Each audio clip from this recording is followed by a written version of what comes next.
बात चर्चा हो रही, बड़ी अच्छी बात। ट्रू फेडरलिज्म में बिल लेके आइए, सबसे पहले ठोक के हम आपके साथ खड़ेंगे। श्री प्रवेश वर्मा जी।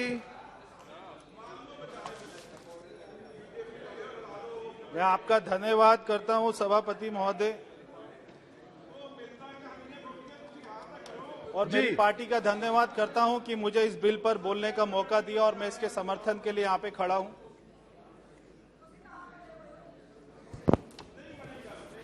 और मैं शुरुआत में ही सदन को बताना चाहता हूं, देश को बताना चाहता हूं, विपक्ष को बताना चाहता हूं,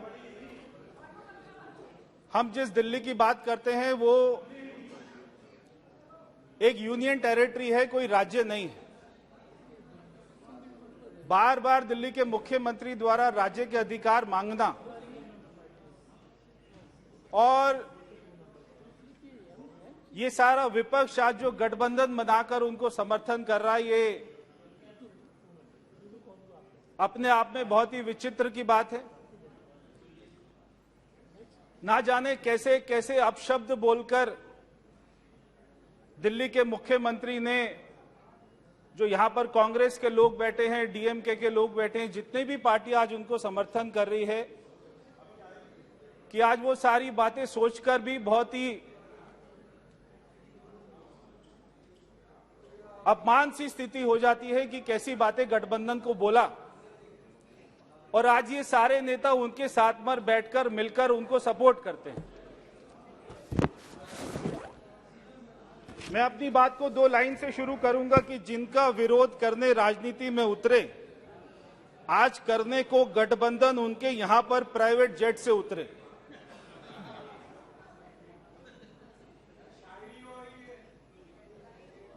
आज ये पंजाब के मुख्यमंत्री के साथ में सारे राज्यों में जाकर दिल्ली के मुख्यमंत्री दिल्ली की स्थिति को नहीं संभाल रहे, मगर वो सारे राज्यों में जाकर और वो ऐसे प्रधानमंत्री जी को हराना चाहते, जो प्रधानमंत्री जी आज हमारे देश के गरीबों की चिंता कर रही है, जो आज तक कभी कांग्रेस ने 60 सालों तक नहीं करी।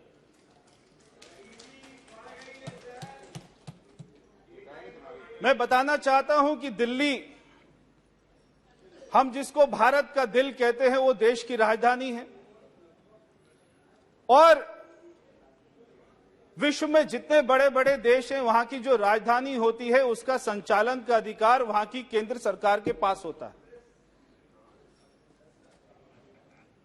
हमारी दिल्ली में ये संसद भवन भी है, तो हमारी दिल्ली में सारी नेशनल एजेंसीज के हेडक्वार्टर भी हैं। हमारी राजधानी दिल्ली में सुप्रीम कोर्ट है, तो हमारी राजधानी दिल्ली में सारे विदेश के एम्बेसीज भी हैं।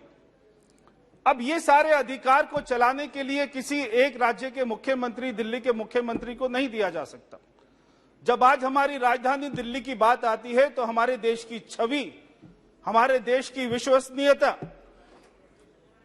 हमारे देश का वैभव, हमारे देश की प्रतिष्ठा, ये सारे अपना विश्व के पटल पर ताक पर होती है। जब देश का ऐसा कोई जिला नहीं है जहां के लोग दिल्ली में नहीं रहते, तो आज हम दिल्ली को मिनी इंडिया भी कहते हैं, इसमें कोई गलत बात नहीं।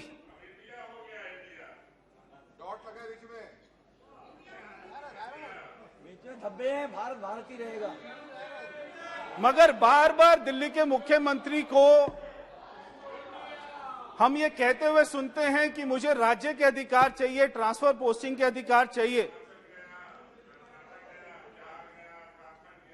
एक आदमी दुकान पर जाता है टीवी खरीदने के लिए, और वो वहां पर सारा मुआयना करके बोलते हैं मुझे ये वाला टीवी खरीदना है। वो दुकानदार बोलता है आपको नहीं देना ये वाला टीवी, और वो अगले दिन फिर जाता है मफलर पहनकर, फिर कहता है मुझे ये वाला टीवी चाहिए, तो वो दुकानदार फिर से मना कर देता है। वो अगले दिन फिर जाता है टोपी पहनकर, मफलर पहनकर, मुझे ये वाला टीवी चाहिए, वो दुकानदार फिर से मना कर देता है। तो वो आदमी पूछता है कि आप ये मेरे को क्यों नहीं बेच रहे? वो दुकानदार कहता है ये टीवी नहीं है, ये माइक्रोवेव है। तो ये दिल्ली का मुख्यमंत्री बार बार कहता है मुझे राज्य के अधिकार चाहिए। ये राज्य नहीं है, ये देश की राजधानी है और हमारी यूनियन टेरिटरी है। हमारी दिल्ली में कोई भी सर्विस कमीशन नहीं है। हमारी दिल्ली का कोई भी कैडर नहीं होता, सारे आईएएस आईपीएस ऑफिसर को यूटी कैडर के बोले जाते हैं। और हमारे देश की जो 8 हमारी यूटी हैं, दिल्ली के अधिकारी सारे यूटी में सर्विस करते हैं। अब एक किसी राज्य के मुख्यमंत्री को सारे राज्यों का सारी यूटी का अधिकार दे देना कि हमारे दिल्ली के अधिकारी का ट्रांसफर दिल्ली के मुख्यमंत्री लक्षद्वीप में करेंगे और वो जम्मू कश्मीर में करेंगे, लद्दाख में करेंगे, ऐसा कैसे हो सकता है? तो ये संभव ही नहीं हो सकता।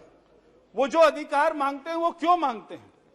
वो अधिकार इसलिए मांगते हैं कि आज उनके जो उप मुख्यमंत्री हैं वो पिछले 6 साल से 6 महीने से जेल में हैं।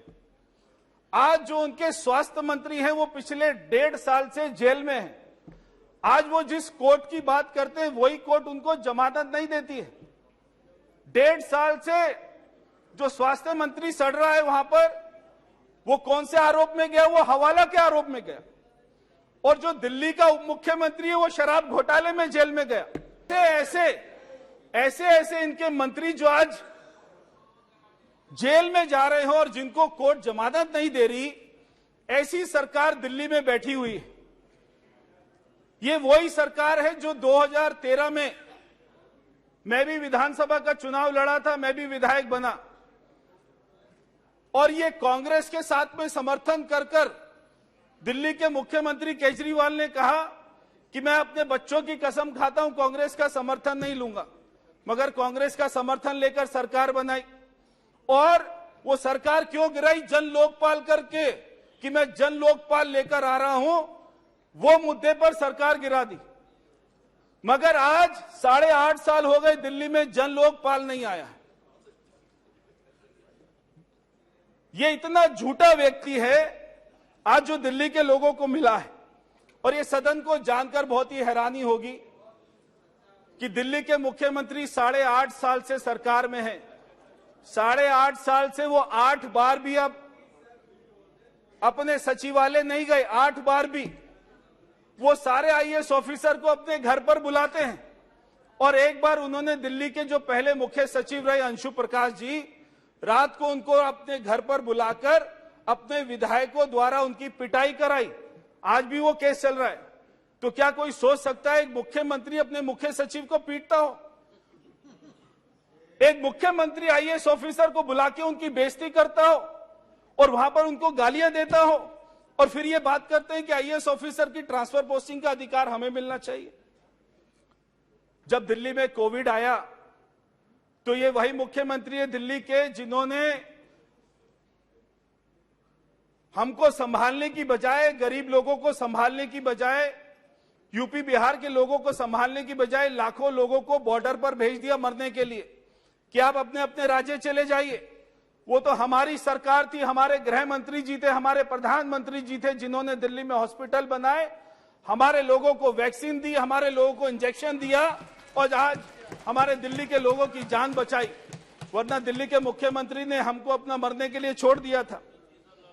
और क्या बोलते हैं दिल्ली के मुख्यमंत्री? वो कहते हैं कि बिहार के लोग तो केवल 500 रुपए का टिकट लेते हैं, दिल्ली में आते हैं, लाखों का इलाज करते और चले जाते हैं। जो आज ये नीतीश कुमार जी के आदमी बैठे हैं यहाँ पे, सांसद बैठे, मैं उनसे पूछना चाहता हूं, आपने कभी दिल्ली के मुख्यमंत्री से कहा कि आप हमारे बिहारियों के लिए ऐसा क्यों बोलते हैं?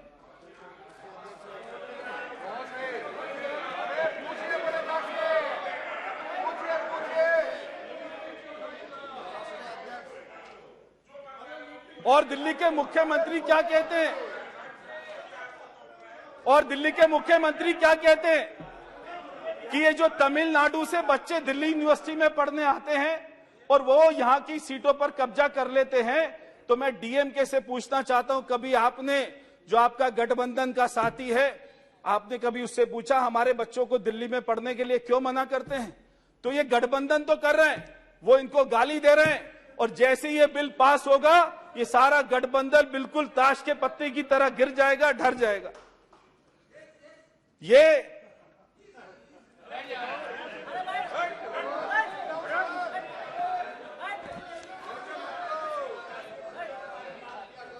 एक बार दिल्ली के मुख्यमंत्री कहते हैं हमारे दिल्ली पुलिस के सिपाही, हमारे दिल्ली पुलिस के अधिकारी जो उनकी सुरक्षा भी करते हैं, उनके मंत्रियों की भी सुरक्षा करते हैं। दिल्ली का मुख्यमंत्री कहते हैं कि दिल्ली पुलिस के ठुल्ले, अगर ऐसा कोई शब्द का प्रयोग करेगा तो क्या कोई आईपीएस ऑफिसर उसके अंदर में काम कर सकता है? क्या हम उसको अधिकार दे सकते हैं दिल्ली पुलिस को संभालने के लिए? ये हमारे दिल्ली में सबसे पहले विधानसभा का चुनाव हुआ 1993 में, और उसके बाद से जब तक केजरीवाल जी मुख्यमंत्री नहीं बने तब तक कभी किसी सरकार ने शिकायत नहीं करी। हमारे यहां पर बीजेपी की सरकार रही तो ऊपर कांग्रेस की और हमारी दिल्ली में कांग्रेस की सरकार होती थी, ऊपर हमारे अटल बिहारी वाजपेयी जी की बीजेपी की सरकार होती थी, मगर आपस में कभी कोई नहीं लड़। ये पहली बार 2014 के बाद हुआ कि दिल्ली के मुख्यमंत्री जो अपने झूठे वायदे करके पूरे नहीं कर पाए, वो अपनी विफलता के कारण में एलजी को दोष देते हैं, प्रधानमंत्री को दोष देते हैं, और उन्होंने आज तक कोई काम नहीं किया। उन्होंने कहा था मैं 500 स्कूल बनाऊंगा, एक भी स्कूल नहीं बनाया। और वो कहते थे 50 कॉलेज बनाऊंगा, एक भी कॉलेज नहीं बनाया। और उन्होंने कहा था 20 हॉस्पिटल बनाऊंगा, एक भी हॉस्पिटल नहीं बनाया। तो जब भी चुनाव आता है तो बड़ा बड़ा वो वायदा करते हैं मैं अपना बिजली दे दूंगा, पानी दे दूंगा, तब कोई उनको ऑफिसर नहीं रोकता, तब हमारे उपराज्यपाल उनको नहीं रोकते। मगर जब वो काम नहीं कर पाते तब वो उपराज्यपाल का, प्रधानमंत्री जी का बहाना लेते हैं। तो आज तो ये हालत हो गई है कि आज इनकी सारी सरकारी जेल में है, क्योंकि घोटालों में इतना कमा लिया है कि अब तिहाड़ जेल को ही अपना पार्टी का कार्यालय बना लिया है। सारे मंत्री जेल जा रहे। मैं अध्यक्ष जी इस बिल का समर्थन कर रहा हूं, और यहां पर जितने गठबंधन के लोग बैठे हैं उनसे भी कहना चाहता हूं कि ये अगर आप जो इसको अधिकार देने की बात कर रहे हैं ना, अगर इसको अधिकार मिल गया तो अभी इसने पीछे एक हमारे दिल्ली में फीडबैक यूनिट बनाया था, और वो फीडबैक यूनिट में हमारे एलजी ऑफिस का, सभी सांसदों का, सभी बीजेपी के विधायक का, आईएएस आईपीएस ऑफिसर का इसने फोन को अपना टैप करना शुरू कर दिया था। अगर ये जो गठबंधन के लोग बैठे हैं, अगर आप उनको अधिकार दे देंगे तो आपके सारे फोन भी केजरीवाल टैप करेगा, फिर आपको अपना चिंता होगी। इसलिए मैं ये बिल का समर्थन कर रहा हूं, और आखिर में 2 लाइन बोलकर अपनी बात को समाप्त करता हूं कि अन्ना आंदोलन के वो महान असूल वो सारे यमुना में बह गए, और रामलीला मैदान से निकलकर सरजी आज केवल अपने विज्ञापन में सिमट कर रह गए। ये केवल विज्ञापन की सरकार है।